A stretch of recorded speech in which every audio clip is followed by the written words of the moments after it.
اعوذ باللہ من الشیطان الرجیم بسم اللہ الرحمن الرحیم الحمد للہ رب العالمین والصلاة والسلام علی اشرف الانبیاء والمرسلین وآلہ الطیبین الطاہرین اعوذ باللہ من الشیطان الرجیم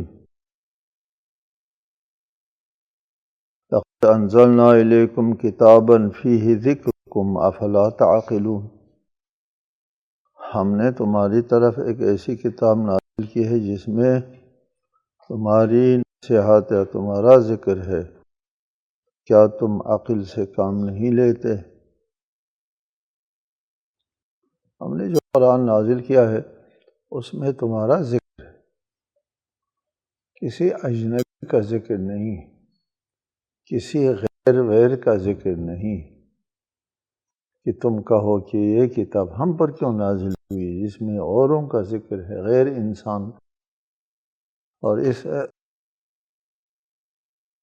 جن و انس کا ہٹ کر دوسرے کائنات کا ذکر ہے اور چیزوں کا ذکر ہے۔ ایسا نہیں ہے، اس کتاب میں خود تمہارا ذکر ہے۔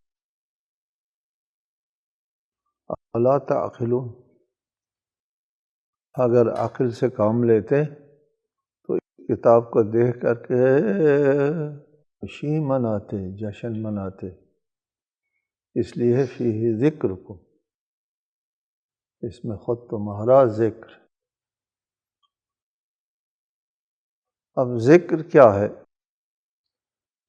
ذکر تو ہے نصیحت، فی ذکرکم، اس میں تمہارے لیے نصیحتیں ہیں، تمہارے لیے تمہارے فائدے کی باتیں ہیں۔ نصیحت ہے انسان کی فائدے کی باتوں کی نشاندہی کرنا، تمہاری سعادت کی نشاندہی ہے اس میں، اور تمہاری کامیابی کی یہاں پر نشاندہی ہے، نصیحت ہے۔ عقل سے کام لے لو تو یہ تمہارے لیے بہت بڑی غنیمت کی چیز آ گئی ہے۔ ایک معنی یہ ہے ذکر کا مطلب جو ہے وہ نصیحت ہے۔ دوسرا یہ معنی کیا جاتا ہے کہ ذکرکم، اس میں تمہارا ذکر ہے، تمہارا مقام ہے، تم کو عزت مل رہی ہے، تم کو مقام مل رہا ہے۔ چنانچہ اس ذکر کے آنے کے بعد یہ قوم، یہ بدو جو مکے میں جب یہ لوگ زندگی کرتے تھے تو وہ سانپوں کے ساتھ پتھروں کے درمیان سوتے تھے اور گندلک پانی پیتے تھے، اور دنیا کی ہر آسائش و نعمت سے محروم لوگ تھے، اور امن سے زندگی کرنے وہ نہیں، باقی جو مکے سے باہر کی جو قومیں ہیں وائل ہے، وہ آپس میں لڑتے بھڑتے رہتے تھے، وحشی زندگی گزارتے تھے، متوحش تھے، درندہ قسم کے لوگ تھے۔ ان کو اس کتاب نے مقام دلایا اور اقوام عالم کی قیادت سنبھالی انہی لوگوں نے دنیا کو تہذیب دی، تمدن دیا، دنیا کو انسانیت کا درس دیا، اور انسان کی یہ قیمت تھی اس کتاب کے آنے سے پہلے کہ تم بچیوں کو زندہ درگور کرتے تھے،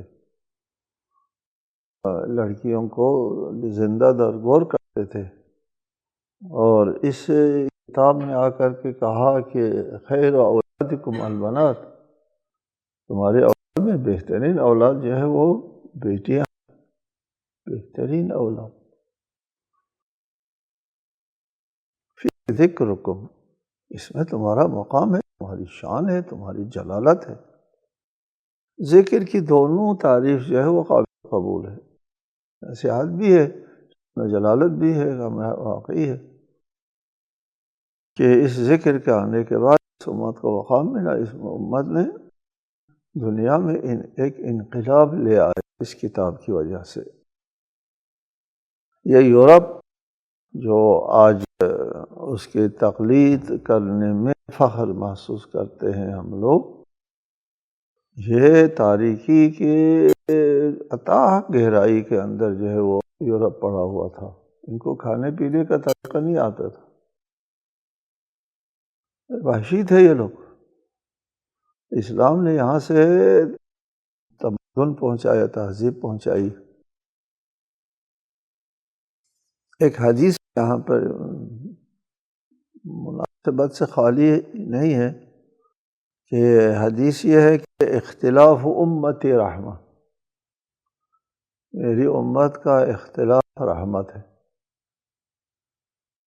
اختلاف رحمت، اختلاف کا معنی جو ہم سمجھتے ہیں، ہم لیتے ہیں، وہ رحمت نہیں ہو سکتی،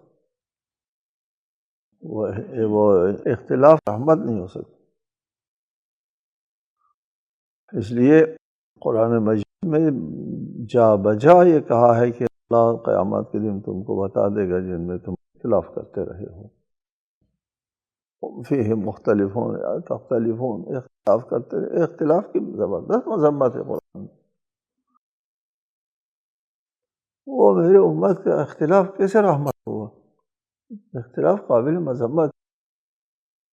اختلاف کا لغوی معنی کیا ہے؟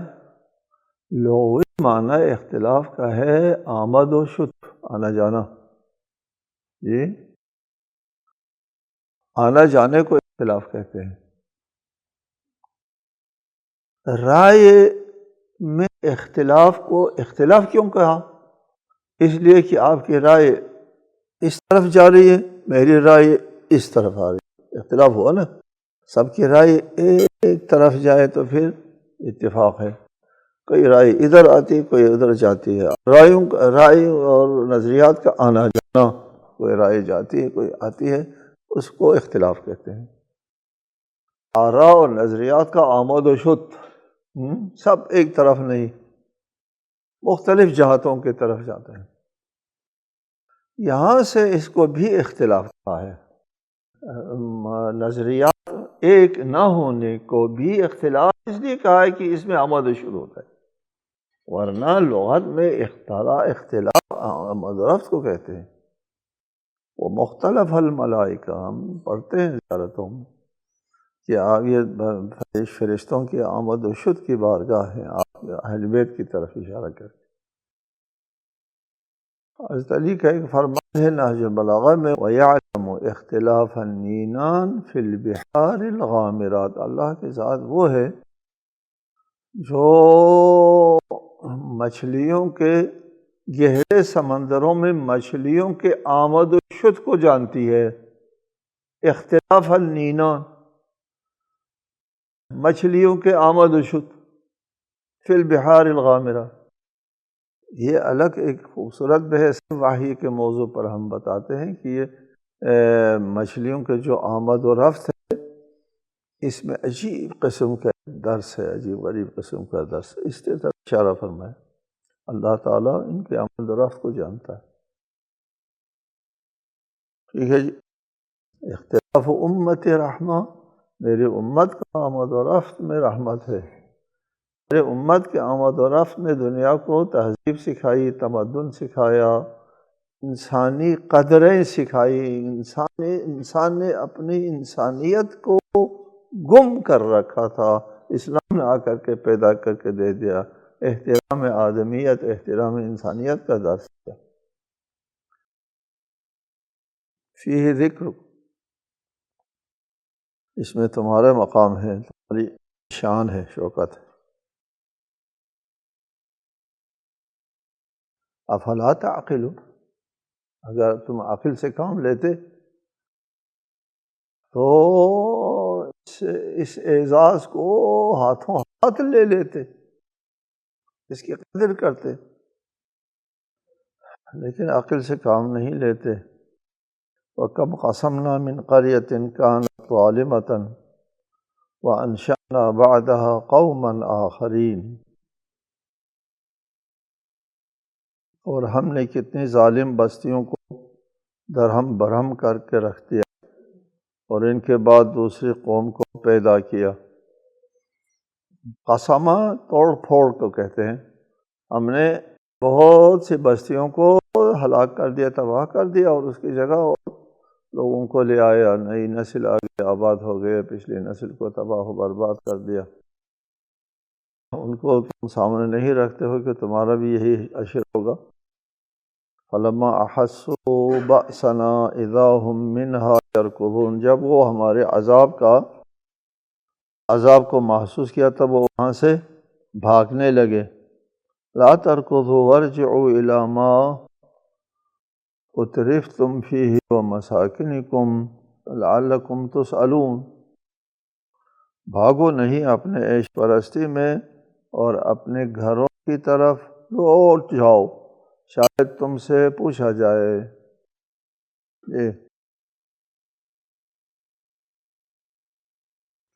جو بستیاں تباہ ہوئی ہیں، ان بستیوں کی جو صورتحال ہے وہ بتائی جا رہی ہے۔ جن بستیوں کا ہم نے تباہ کیا ان کی یہ صورتحال تھی۔ کسی خاص بستی کی طرف کہتے ہیں اشارہ ہے، بعض تفاسیر میں لکھا ہے، لیکن یہاں پہ ایسا معلوم ہوتا ہے کسی خاص بستی کی طرف اشارہ نہیں ہے۔ جن بستیوں کو اللہ تعالیٰ نے تباہ کر دیا ہے، ان کی صورتحال جب وہ تباہ ہو رہے تھے اس وقت کی صورتحال کی طرف اشارہ ہے۔ فلما احسوا بأسنا اذا هم منها يركضون، وہاں سے بھاگنا چاہتے ہیں۔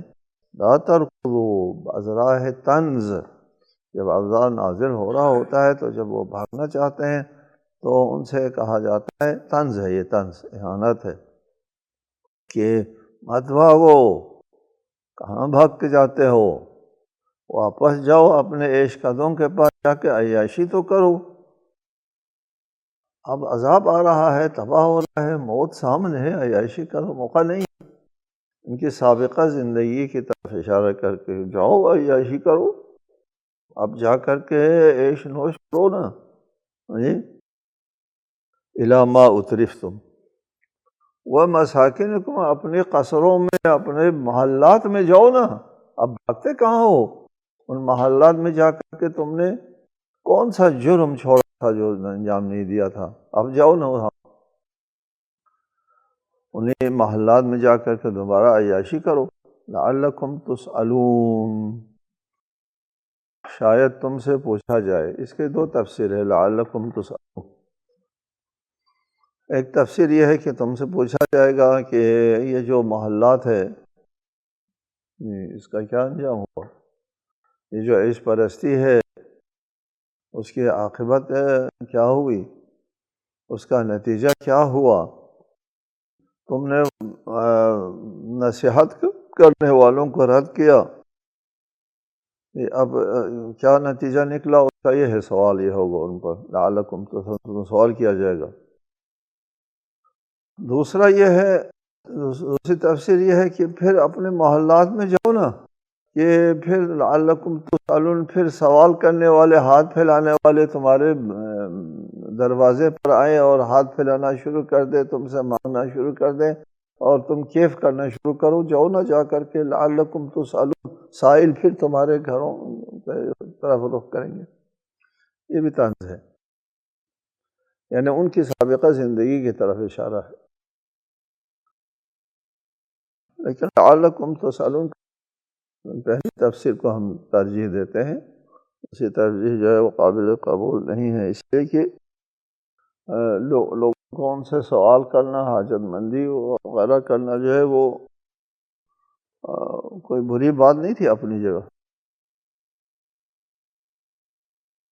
قالوا یا ویلنا انا کنا ظالمین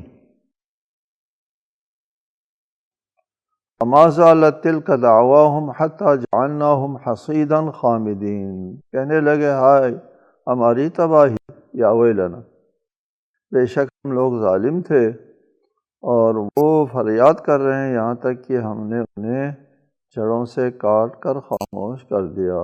قالوا یا ویلنا انا کنا ظالمین، جب ان سے کہا جائے گا کہاں بھاگتے ہو، جاؤ عیش نوش کرو اور اپنے محلات میں جا کر کے عیاشی کرو نا دوبارہ، تو وہ کہیں گے یا ویلنا، اے ہائی ہماری تباہی، کیا عیاشی اب، کیا میں ہم مساکن وہ اپنے گھروں کی طرف لوٹ جائیں۔ انا کننا ظالمین، ہم اپنے پر ظلم کرنے والے تھے۔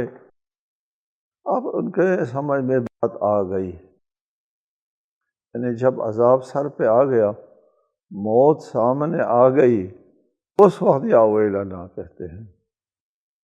یہ ہوتا یہی ہے، الناس نیام اذا ماتوا انتبہوا، لوگ سو رہے ہوتے ہیں، جب مر جاتے ہیں تو جاگ جاتے ہیں، جب آنکھیں بند ہو جاتی ہیں تو آنکھیں کھل جاتی ہیں۔ پھر بینش آتی ہے، پھر بات سمجھ میں آتی ہے، وقت گزرنے کے بعد، فرصت ہاتھ میں جانے کے بعد۔ انا کننا ظالمین، اب انا کننا ظالمین کا اعتراف کا کوئی فائدہ نہیں۔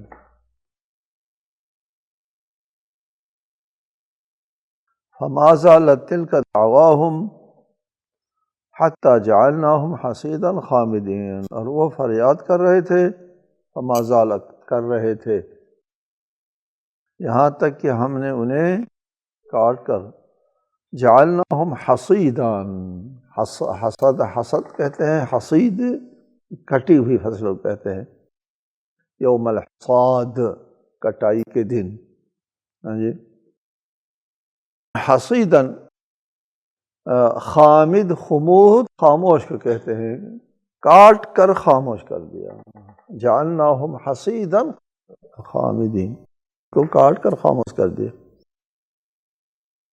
اب ان کے اوپر عذاب آ گیا اور تباہی آ گئی اور نیست نابود ہو گئے۔ وما خلقنا السماء والارض وما بينهما لاعبين لو اردنا ان نتخذ لهوا لاتخذناه من لدنا ان كنا فاعلين، اور ہم نے آسمان اور زمین جو کچھ ان دونوں کے درمیان ہے کو بیہودہ خلق نہیں کیا۔ جی، آسمان زمین کل کائنات کہہ دیجئے، ہم نے اس کل کائنات کو بیہودہ لاہ و لعب کے لیے، کھیل کے لیے پیدا نہیں کیا۔ لعب کیا ہوتا ہے؟ لعب یہ ہوتا ہے یہ کھیل، اس کے لیے کوئی حقیقی واقعی مقصد سامنے نہیں ہوتا، ایک واہمہ سامنے رکھا جاتا ہے جس کو مقصد تصور کیا جاتا ہے، قرارداد کے ذریعے پاس کیا جاتا ہے، یہ مقصد ہے۔ وہ مقصد بنانے سے ہوا ہے، مقصد ہے نہیں۔ آپ کو پہننے کا لباس مل گیا، یہ واقعاً مقصد ہے۔ کھانے کی چیز مل گئی، واقعاً مقصد ہے۔ یہ قرارداد کے ذریعے جی کھانا مفید ہے کہ قرارداد پاس ہو گئی اس لیے کھانا مفید ہو گیا، ایسا تو نہیں۔ لباس بہتر چیز ہے جسم کے لیے، اس کا قرارداد پاس ہو گیا، متفقہ قرارداد پاس ہو گیا، اس وجہ سے لباس ٹھیک ہے۔ یہ نہیں، ایسا نہیں ہے، یہ امر واقع ہے، حق ہے، یہ حق، لعب نہیں، لعب نہیں، امر واقع ہے۔ لعب کیا ہے؟ اس میں واقعیت نہیں ہوتی، اس میں صرف قرارداد ہوتا ہے۔ اس کو کھیلنے والوں نے اس کو قرارداد کے طور پر جو ہے اس کو طے کیا، اس قراردادی مقصد کو حاصل کرنے والے کو کامیاب قرار دے دیا گیا، اور اس کو حاصل نہ کرنے والے کو ناکام قرار دے دیا گیا۔ ٹھیک ہے، یہ کامیابی اور ناکامی جو ہے وہ ایک قراردادی ہے، حقیقی ہے ہی نہیں۔ اگر آپ کے قرارداد بدل جائے تو شکست و فتح و شکست بدل جاتے، ٹھیک ہے۔ ہمارے زمانے میں کھیل کے لیے بہت کچھ اہمیت دی، بہت سارے، پوری قوم امٹ آتی ہے، خوشیاں مناتی ہیں، یا وہ ہوتی ہے مایوس، پوری قوم مایوس ہوتی ہے، کس چیز کے ہاتھ سے جانے سے؟ کسی چیز کے ہاتھ سے جانے سے نہیں۔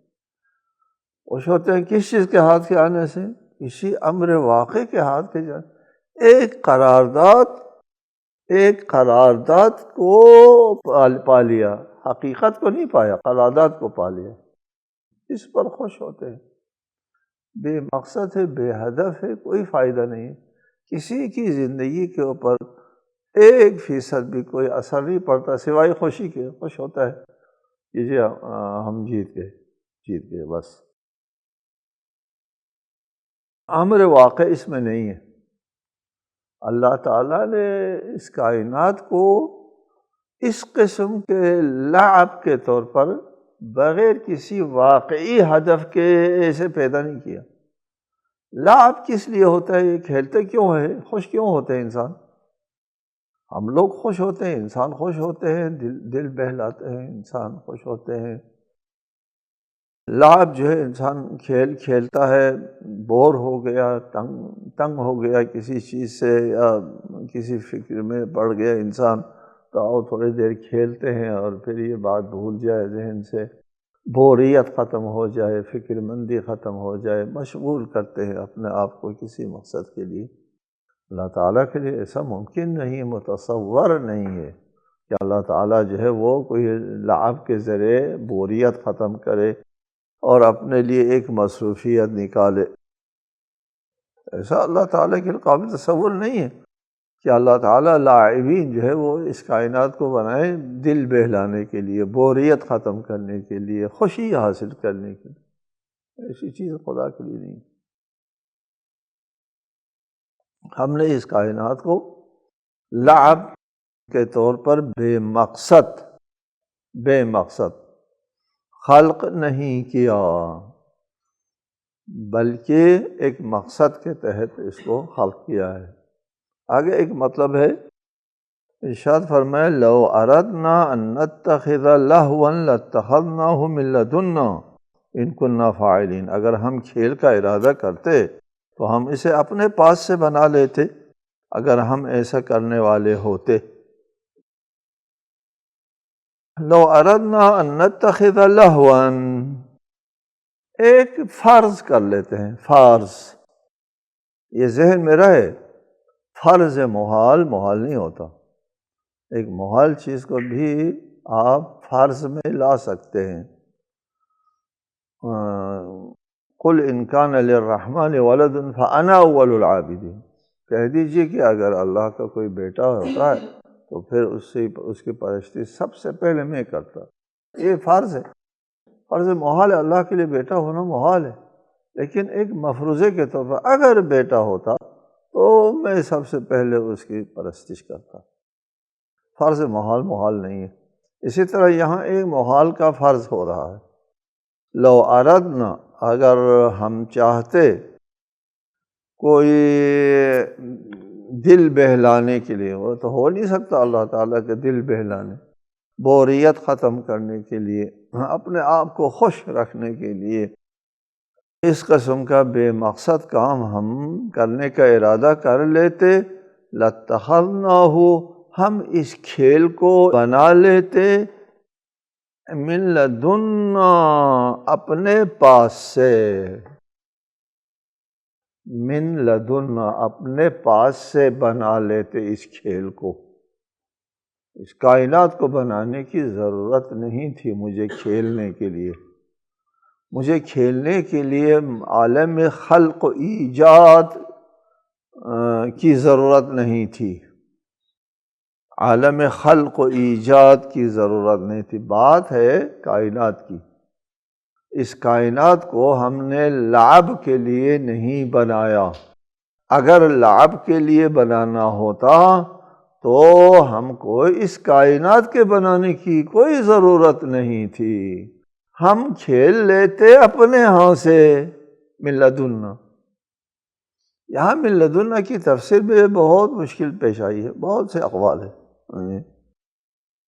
من لدنا فرشتوں کے ساتھ کھیل لیتے، اس کے ساتھ کھیل لیتے، یار فرشتے بھی آسمان اور ان کے درمیان موجود ان میں سے ہے، عجیب غریب ہے۔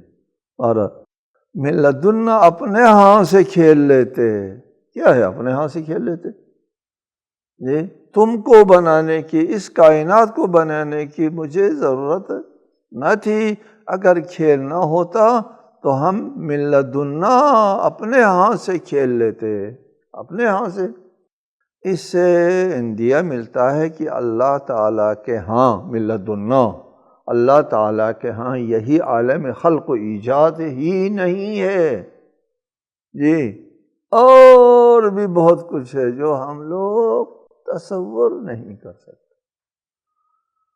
تو کچھ لوگوں نے یہاں تفسیر کی ہے ہم من لدنا اپنے ذات سے کھیل لیتے، یہ بھی عجیب غریب چیز ہے جی، اپنی ذات سے کھیل لیتے۔ ہاں، لدن کہتے ہیں پاس، ذات نہیں ہوتا، ذات کے پاس، من لدن میں اپنے پاس، جو اس عالم خلق و ایجاد کے علاوہ جو میرے پاس ہے ان سے ہم کھیل لیتے، اور یہ صرف عالم خلق و ایجاد میں منحصر نہیں ہے، یہ سمجھ میں آتا ہے۔ من لدن اللہ کے پاس عالم خلق و ایجاد کے علاوہ بہت کچھ ہے یہ، اگر بفرض محال ممکن نہیں اللہ تعالیٰ کے لیے لعب کھیلنا ممکن نہیں ہے، لیکن بفرض محال اگر اللہ کو کھیلنا ہوتا تو اس عالم خلق و ایجاد کی ضرورت نہ تھی۔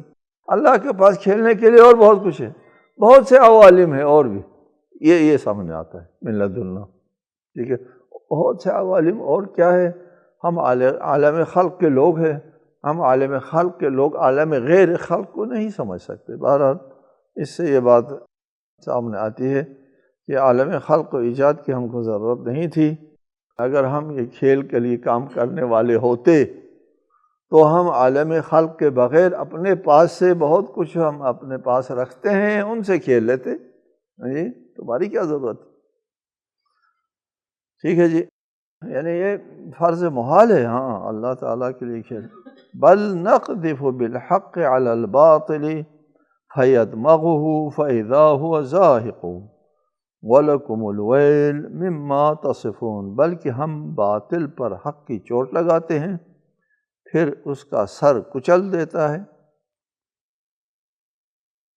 اور باطل مٹ جاتا ہے، اور تم پر تباہی ہو ان باتوں کی وجہ سے جو تم بناتے ہو۔ تصفون، بل یہ ہے کہ ہم نے اس کائنات کو خلق نہیں کیا، عبث کے طور پر خلق نہیں کیا، پھر کس لیے خلق کیا؟ بلکہ اس لیے خلق کیا، یہاں پر ایک منزل ہے، ایک مقصد ہے، ایک ہدف کا تعین ہے، وہ ہدف حقیقی ہے، امر واقعی ہے، لعب نہیں ہے۔ اس ہدف پر جانے کے لیے اس کائنات کو ہم نے خلق کیا ہے، ارتقاء کے لیے